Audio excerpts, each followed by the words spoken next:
से अपना अनुप्रमाणन फॉर्म हो गया सबसे मेन। अनुकरण फॉर्म के साथ एक स्टाम्प लगता है 100 रुपए का स्टाम्प, जो कि तहसील से बनता है। अपने अलॉटमेंट आया तो आपके जिले से आपको बुलाया जाएगा। तो उसमें आप जब यूनिट में जाएंगे वहाँ पर आपकी चॉइस फिलिंग होती है। सबसे पहले मेडिकल नहीं होगा आपका, सबसे पहले डॉक्यूमेंट वेरिफिकेशन होगा। 10th 12th और जो आपका रिजल्ट आया था उसका भी प्रिंट निकलवा कर रखें आप।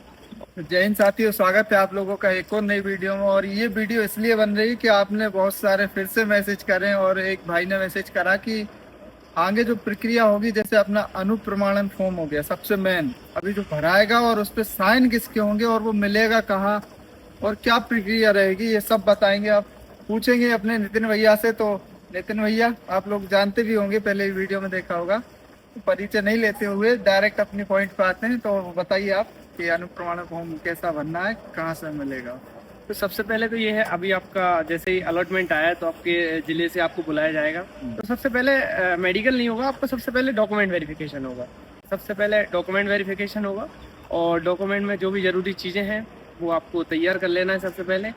तो अगर मैं सबसे पहले डॉक्यूमेंट में देखता हूँ तो 10th 12th और जो आपका रिजल्ट आया था उसका भी प्रिंट निकलवा कर रखें आप। और ये चीज़ें हो गई। इसके साथ आपको प्रॉपर अपनी आईडी और अनुकरण फॉर्म, और अनुकरण फॉर्म के साथ एक स्टाम्प लगता है 100 रुपए का स्टाम्प, जो कि तहसील से बनता है अपने।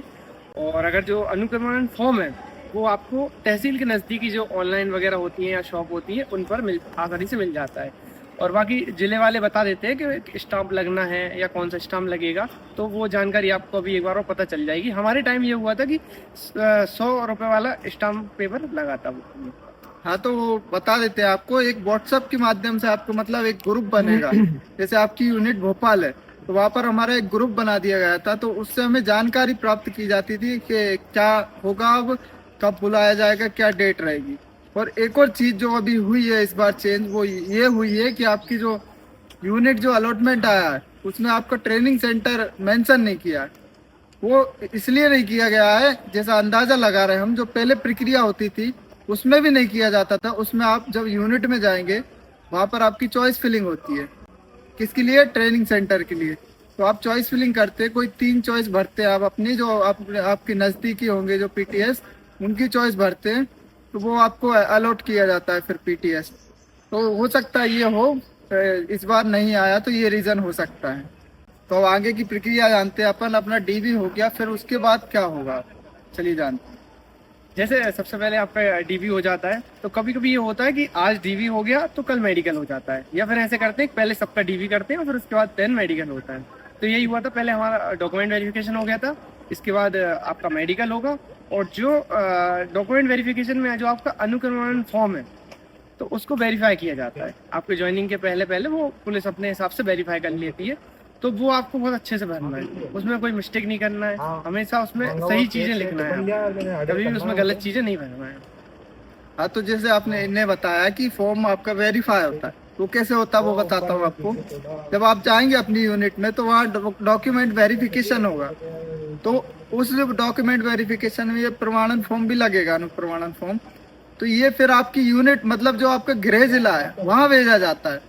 फिर ये जो गृह जिला से ये थाने से वेरीफाई होके जाता है कि थाने में आपने किसी पर अपराध नहीं, आप पर दर्ज है किसी प्रकार का केस, तो ये वेरीफाई होके फिर जाता है आपकी यूनिट में।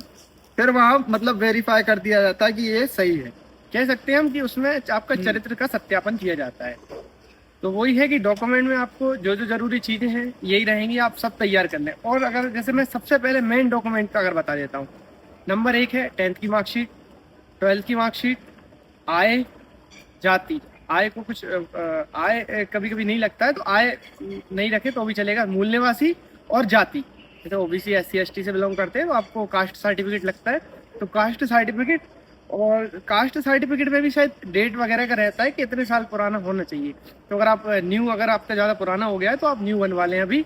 और जो आपका रिजल्ट आया था उसका प्रिंट और एडमिट कार्ड वगैरह अगर रखे हों सब चीज़ों के, तो वो भी आप संभाल के रखिएगा। और जो आपने फॉर्म भरा है, जो अपन फॉर्म भरते हैं तो उसका भी प्रिंट अपने पास रखना चाहिए, अभी कोई दिक्कत आ जाती है तो। वैसे लगता नहीं है लेकिन रखना चाहिए मेरे हिसाब से। एक और चीज मैंने देखी है यूनिट अलॉटमेंट लेटर में, जो बताई है मेरे भाई ने, दोस्त ने, तो उसमें ये लिखा था कि आपको यूनिट में 10 दिन के अंदर रिपोर्ट करना पड़ेगा। मतलब वहां जाके आपको उपस्थिति बतानी पड़ेगी। तो ये मतलब उसमें ऐसा नहीं है, ये जिले वाइज होता है। आपको जिले वाइज बुलाया जाएगा। हो सकता है कि ग्रुप पहले ही बना दिया जाए, और कई कई बार ऐसा होता है कि उसमें लिखा है कि 7 दिन का मतलब आपको वहीं ठहराया जाएगा। हो सकता है आपका डीवी भी करवा लिया जाए तुरंत। ऐसा नहीं होगा, आपका पहले ग्रुप बनेगा, उसके माध्यम से जानकारी दी जाती है। और ये नहीं बोल रहा हूँ, ये जिले वाइज होता है, तो हो सकता है दूसरे जिले का मुझे इतना ज्ञान ना हो, नॉलेज ना हो। मैं भोपाल का बता रहा हूँ, तो हमारा ग्रुप बना था, उसमें उसके माध्यम से हमें जानकारी दी गई थी और बुलाया गया था और सारी चीजें की गई थी। ठीक है, तो यही चीजें बतानी थी आपको। और जो भी आपको क्वेरी हो तो आप कमेंट में जरूर पूछिए, और नेक्स्ट वीडियो में वो क्लियर करूंगा मैं उस चीज के बारे में जो आपको दिक्कत हो रही है कहीं भी। ठीक है, तो मिलते हैं नेक्स्ट वीडियो में, फिर करते रहिए तैयारी। जय हिंद।